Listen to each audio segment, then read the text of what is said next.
اعوذ باللہ من الشیطان الرجیم بسم اللہ الرحمن الرحیم۔ قرآن مقدس کے معجزہ ہونے کے بارے میں بیان ہو رہا تھا کہ قرآن مقدس جو اللہ کے آخری نبی حضرت محمد مصطفیٰ صلی اللہ علیہ وسلم پر جبرائیل علیہ السلام کے واسطے سے اللہ کریم نے اتارا ہے، وہ اللہ کی کلام ہے، وہ معجزہ ہے کہ دنیا والے اس کے مقابلہ کرنے سے، اس جیسے مضمون لانے سے، اس جیسی فصاحت اور بلاغت لانے سے، اور اس جیسی کلام کہ جو نثر کے اندر ہے، نظم میں نہیں ہے، اور حلاوت اس میں نظم سے زیادہ اللہ کریم نے رکھی ہے۔ انشاءاللہ آگے ہم شروع کریں گے تو سننے والے کو عجیب دلچسپی اس میں ظاہر ہوگی کہ اس کے اندر عجیب اللہ کریم نے ایک لذت رکھی ہے۔ تو یہ ایک معجزہ ہے، اللہ کی کلام ہے، کوئی بندہ اس جیسی کلام نہیں لا سکتا۔ اس کے اوپر اہل عرب نے جو پروپیگنڈا کیا، ابو جہل ان کا سربراہ تھا۔ اللہ کے نبی نے جب اسلام کی خدمت شروع کی، قرآن مقدس جب اتارا گیا تو ابو جہل نے بے ادبی، گستاخی کے ساتھ ساتھ اور بھی بہت زیادہ پروپیگنڈے کیے کہ جس کی وجہ سے یہ اللہ کا نور جو ہے، یہ اللہ کا دین یہ رک جائے۔ اس نے پوری کوشش کی، لیکن اللہ کریم نے اپنے نور کو مکمل کرنا ہے تو اللہ کے سامنے کون کھڑا ہو سکتا ہے کہ اس کو روک سکے۔ اس پر کچھ روایات آپ کے سامنے ذکر کرتے ہیں کہ ایک میں آتا ہے کہ ولید بن مغیرہ جناب آقا کریم صلی اللہ علیہ وسلم کی خدمت میں آیا تو آپ نے اس کو قرآن مجید پڑھ کر سنایا۔ ایک اللہ کی کلام ہے اور اوپر سے اللہ کے حبیب نے پڑھ کر سنایا ہوگا تو اس کا کیسا اثر ہوگا۔ اب یہ بات پھر ابو جہل کو پہنچ گئی تو وہ ولید کے پاس گیا اور بات کی کہ اے میرے چچا، کہ ہم ایسا کرتے ہیں کہ بہت سارا مال اکٹھا کرتے ہیں کہ آپ کو دے دیں، کیونکہ آپ تو نبی پاک صلی اللہ علیہ وسلم کے پاس کچھ لینے گئے تھے۔ تو اس کے بعد ولید نے اس کو جواب دیا ابو جہل کو کہ ابو جہل، قریش جانتے ہیں کہ میں سب سے زیادہ مالدار ہوں۔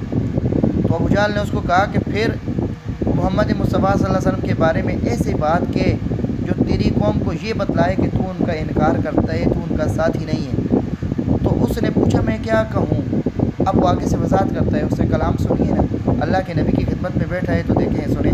وہ کہتا ہے خدا کی قسم، میں تم میں سے کوئی بھی مجھ سے زیادہ شعر پڑھنا نہیں جانتا۔ شعر کے اندر جو رجز و قصیدے ہیں اور جنوں کے جو اشعار ہیں، میں خدا کی قسم جو وہ کہتے ہیں ان میں کسی شے کی بھی وہ مشابہ نہیں ہے، یعنی کوئی بھی جو ان کی بات ہے وہ شعر و شاعری کی مشابہ نہیں ہے۔ خدا کی قسم آپ کی کلام میں بلا کی مٹھاس ہے، شیرینی ہے اور رونق ہے۔ اس کا اوپر والا حصہ پھلدار ہے اور نیچے والا حصہ بے انتہا سیراب ہے۔ یہ کلام غالب ہی رہتا ہے، یہ مغلوب نہیں ہو سکتا۔ تو یہ غیر مسلم کی جو ابو جہل کا قریبی رشتہ دار ہے، اور آگے اس نے اللہ کے نبی پر ایمان بھی نہیں لایا ہے، لیکن جو اس نے بات محسوس کی ہے وہ ذکر کی ہے کہ اللہ کے نبی کی بات، قرآن مجید جو انہوں نے پڑھا ہے اس میں کیسی لذت ہے۔ اس پر پھر ابو جہل لعین نے کہا، بہت بڑا پروپیگنڈا یہ کرتا تھا اور اس نے بہت لوگوں کو گمراہ کیا تھا۔ اس پر ابو جہل لعین نے کہا، خدا کی قسم تیری قوم تجھ پر راضی نہ ہوگی یہاں تک کہ تو ان کے بارے میں کوئی بری بات نہ کہے۔ تو ولید نے کہا مجھے کو سوچنے دے۔ پھر اس نے سوچ کر یہ کہا، ان ھذا الا سحر یوسر، کہ یہ تو کچھ نہیں ہے مگر جادو ہے جو چلا آتا ہے۔ تو اس پر سورہ مدثر کی پھر آیات اتاری گئی۔ دوسری روایت میں آتا ہے کہ ولید نے ایک دفعہ جب نبی پاک صلی اللہ علیہ وسلم سے قرآن سنا تو بہت ہی زیادہ متاثر ہوا اور اپنی قوم بنی مخزوم کے پاس آ کر کہنے لگا، خدا کی قسم میں نے ابھی محمد صلی اللہ علیہ وسلم سے ایسا کلام سنا ہے جو نہ انسانوں کا کلام ہے نہ جنوں کا۔ خدا کی قسم اس میں بلا کی شیرینی ہے اور بہت ہی رونق ہے اس میں۔ تو اس پر قریش کہنے لگے، خدا کی قسم ولید بے دین ہو گیا، آج یہ بے دین ہوا ہے تو کل سارے قریش والے بے دین ہو جائیں گے۔ تو ابو جہل کہنے لگا ولید کے بارے میں کہ میں تمہیں کافی ہوں۔ پھر وہ ولید کے پاس اداس بیٹھ گیا اور اسے غصہ دلانے کی باتیں کرنے لگا، اس کو ابھارنے لگا۔ تو ولید کھڑا ہوا اور ابو جہل بھی اس کے ساتھ کھڑا ہوا۔ پھر جو اپنی قوم کے پاس آیا تو ان سے کہنے لگا، تم محمد صلی اللہ علیہ وسلم کو دیوانہ سمجھتے ہو؟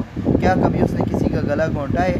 تم اسے کائن سمجھتے ہو؟ کیا اس سے کبھی کائن والی باتیں کرتے دیکھا ہے تم نے اس کو؟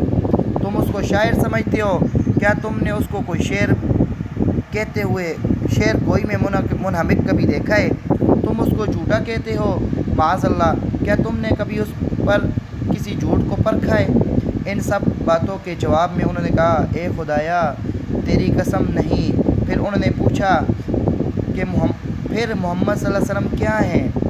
تو یہ دیکھ لیں اللہ کے نبی کی حق و صداقت اور سچائی جو انہوں نے زندگی گزاری تھی لوگوں کے اندر، ان کو وہ بھی مانتے ہیں جو ان کے مسئلے کو نہیں مانتے تھے۔ محمد صلی اللہ علیہ وسلم کے کیا ہیں؟ تو اس پر ولید نے سوچ کر جواب دیا، وہ کچھ نہیں ہے مگر جادوگر ہے معاذ اللہ۔ کیا تم نہیں دیکھتے کہ وہ آدمی اور اس کے گھر والوں میں اور باپ اور بیٹے میں تفریق بٹھا رہا ہے، اور وہ جو کچھ کہتا ہے وہ کچھ نہیں مگر جادو ہے جس کو وہ اہل بابل سے نقل کر کے کرتا ہے۔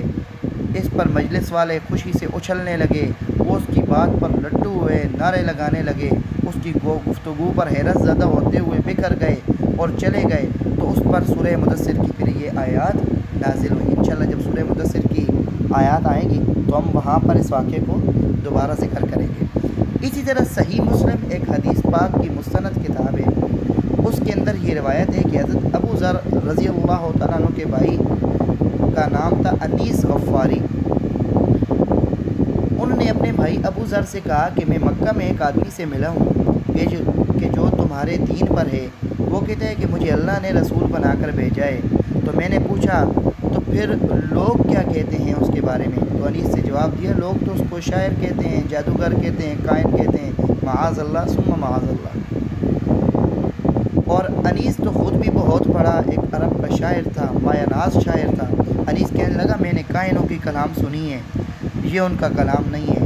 میں نے ان کا کلام شعر کے قافیوں اور اس کی بحروں میں پیش کیا، کسی کی زبان پر اس کا شعر بن کر ادا ہونا مشکل ہے۔ خدا کی قسم وہ لوگ جھوٹے ہیں اور محمد مصطفیٰ صلی اللہ علیہ وسلم سچے ہیں۔ یہ تھے غیر مسلموں کے اس وقت کے کمنٹس اور فیصلے اللہ کے نبی کے بارے میں۔ وہ مانتے کیوں نہیں تھے کہ وہ ڈر جاتے تھے؟ صاحب نے ابو جہل تھا، سردار تھا، قوم ناراض ہو جاتی تھی تو وہ اس کی وجہ سے پیچھے ہو جاتے تھے۔ حالانکہ اللہ کے نبی اور اللہ کے کلام کے اندر کوئی بھی ایسی بات نہیں تھی کہ جو ان کو کیا ہے ماننے سے روکے۔ ابن اسحاق نے اپنی سیرت کی کتاب میں روایت کی ہے کہ ابو جہل نے قریش کی ایک جماعت میں کہا، ہم پر محمد صلی اللہ علیہ وسلم کا معاملہ مشتبہ ہو گیا ہے، تم کسی شعر، کہانت اور جادو جاننے والے آدمی سے درخواست کیوں نہیں کرتے کہ وہ جا کر اس سے بات کرے، مناظرہ کرے، پھر ہمارے پاس ان کے معاملے کی وضاحت لے کر آئے؟ تو اس پر عتبہ بن ربیعہ نے کہا کہ میرے ہوتے ہوئے قوم کے سرداروں اور سربراہ آوردہ لوگوں میں سے کون ہے؟ میں ان کے پاس جاتا ہوں، ان سے بات کرتا ہوں۔ پھر وہ آپ کے پاس آیا اور کہنے لگا، اے محمد صلی اللہ علیہ وآلہ وسلم، لاکھوں رحمتیں اور لاکھوں درود ہو آپ کی ذات پر۔ تم بہتر ہو یا ہاشم، تم بہتر ہو یا عبد المطلب، تم بہتر ہو یا عبداللہ؟ پھر تم کس لیے ہمارے بتوں کو برا بھلا کہتے ہو اور ہمیں گمراہ ٹھہراتے ہو؟ بس اگر تم سردار بننا چاہتے ہو تو اپنے لیے جھنڈا گاڑ لو، ہم تمہیں اپنا سردار مان لیں گے۔ اگر تم عورتیں چاہتے ہو تو ہم جس سے تم چاہو اس سے تیری شادی کرا دیتے ہیں۔ قریش کی بیٹیوں میں سے تم جس کو چاہو پسند کر لو۔ اگر تم مال چاہتے ہو تو ہم تمہارے لیے اپنے اموال جمع کرتے ہیں، یہاں تک کہ تم ہم سب سے غنی اور مالدار بن جاؤ گے۔ یہاں سے اندازہ لگائیں کہ اس وقت بھی لوگوں نے کیا کیا، ایک نبی کو راستے سے ہٹانے کے لیے پہلے نمبر پر سرداری پیش کی، دوسرے نمبر پر لڑکیاں پیش کی، تیسرے نمبر پر پیسے پیش کیے۔ تو اللہ کے نبی اللہ کے دین کو اللہ کی رضا کے لیے پھیلانے والے تھے۔ وہ سورج اور چاند بھی اگر ان کے ہاتھ پر روک رکھ دیتے تو وہ پھر بھی اپنے اس جو دعویٰ تھا وہ اس سے پیچھے نہ ہٹتے۔ تو واقعہ آگے اس طرح ہے، نبی پاک صلی اللہ علیہ وسلم خاموش رہے، اس کو کوئی جواب نہ دیا۔ چنانچہ جب وہ اپنی عرض معروض سے فارغ ہو گیا تو نبی پاک صلی اللہ علیہ وسلم نے ان سے پوچھا، کیا تم فارغ ہو گئے ہو؟ تم نے اپنی بات پوری کر لی ہے؟ تو اس نے کہا ہاں۔ تو آپ نے فرمایا، پھر سن۔ آپ نے سورہ فصلت کی آیات تلاوت فرمائی، اعوذ باللہ من الشیطان الرجیم، بسم اللہ الرحمن الرحیم، حامیم۔ حروف مقطعات ہیں، ان کی مراد اللہ ہی جانتے ہیں۔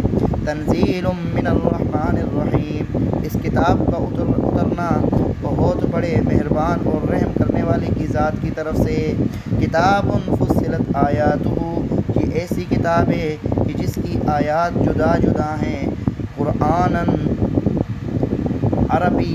عربی زبان کے اندر یہ قرآن مجید ہے، لقوم یعلمون، ایسی قوم کے لیے جو اس بات کو سمجھنے والی ہے، بشیرا و نذیرا، خوشخبریاں سنانے والے اور ڈرانے والے، ایک سمجھ والے لوگوں کو سنانے والا، خوشخبریاں اور ڈر پر فَأَعْرَضَ أَكْثَرُهُمْ فَهُمْ لَا يَسْمَعُونَ، تو دھیان نہ دیا لوگوں میں سے اکثر نے، فَهُمْ لَا يَسْمَعُونَ، اور بہت لوگ وہ نہیں سنتے۔ اپنے مقام پر اس کا لفظی ترجمہ انشاءاللہ کریں گے۔ تو یہ قرآن مجید کی جب آیات آپ صلی اللہ علیہ وسلم نے پڑھی تو آگے وہ تلاوت فرما ہی رہے تھے، تو جب آپ صلی اللہ علیہ وسلم یہاں تک پہنچے نا، فَإِنْ أَعْرَضُوا فَقُلْ أَنذَرْتُكُمْ صَاعِقَةً، تو جب آپ یہاں تک پہنچے تو عتبہ نے آپ کے دہان مبارک پر ہاتھ رکھ دیا اور قرابت داری کا واسطہ دے کر رک جانے کو کہا کہ اللہ کے نبی آپ کو قرابت داری کا واسطہ ہے، اب ادھر ہی رک جائیں۔ یہ دیکھو کلام کے اندر کیسی لذت ہے، ہم تو اجمی ہیں، اس کا ترجمہ سمجھیں گے اور اس کی تفسیر سمجھیں گے تو ہمیں اس کی لذت کا محسوس ہوگا۔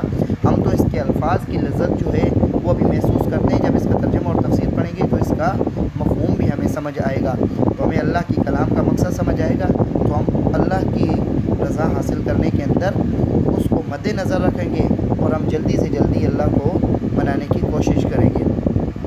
اب قرابت داری کا عتبہ نے واسطہ دیا تو وہاں سے سیدھا اپنے گھر چلا آیا، قریش کی طرف باہر نہ نکلا۔ جب وہ ان سے بند ہو کر بیٹھ گیا تو قریش کہنے لگے ہمارا تو یہی گمان ہے کہ عتبہ بے دین ہو گیا ہے۔ بس قریش اس کے پاس آ کر کہنے لگے اے عتبہ، تمہیں کس چیز سے ہم نے نہ روکے رکھا مگر یہ کہ تو بے دین ہو گیا؟ تو اس پر وہ ناراض ہو گیا اور کہنے لگے خدا کی قسم میں نے اس سے بات کی اور اس نے مجھے ایسی بات سے جواب دیا کہ خدا کی قسم نہ وہ شعر ہے نہ جادو ہے نہ کہانت ہے، اور میں نے اسے قرابت داری کا واسطہ دے کر رک جانے کی درخواست کی تھی، مجھے ڈر تھا کہ تم پر عذاب نہ نازل ہو جائے، اور تحقیق تم جانتے ہو کہ جب محمد مصطفیٰ صلی اللہ علیہ وسلم جب کوئی بات کہہ دے تو وہ ٹلتی نہیں ہے، کبھی غلط ثابت نہیں ہوتی۔ تو ایسے ہی قرآن مقدس کے صداقت پر اہل کتاب سے جو لوگ ایمان لائے اپنے مقام پر ان کا واقعہ آئے گا۔ عبداللہ بن سلام رضی اللہ تعالیٰ عنہ، سید نجاشی رضی اللہ تعالیٰ عنہ اور ان کی جماعت، ایسے ہی بہت سارے لوگ اور بھی ایمان لائے، سلمان فارسی رضی اللہ تعالیٰ عنہ، اپنے مقام پر ان کا ذکر آئے گا۔ تو یہ ایسی کلام ہے کہ جو اللہ کریم کی رضا اور جو مخلص تھا وہ اس کو ماننے کے بغیر نہیں رہ سکتا تھا۔ تو اللہ کریم ہمیں اس قرآن مقدس کا جو نور ہے وہ عطا فرمائے اور اللہ کریم ہماری بخشش کا اس کو ذریعہ بنائے۔ وآخر دعوانا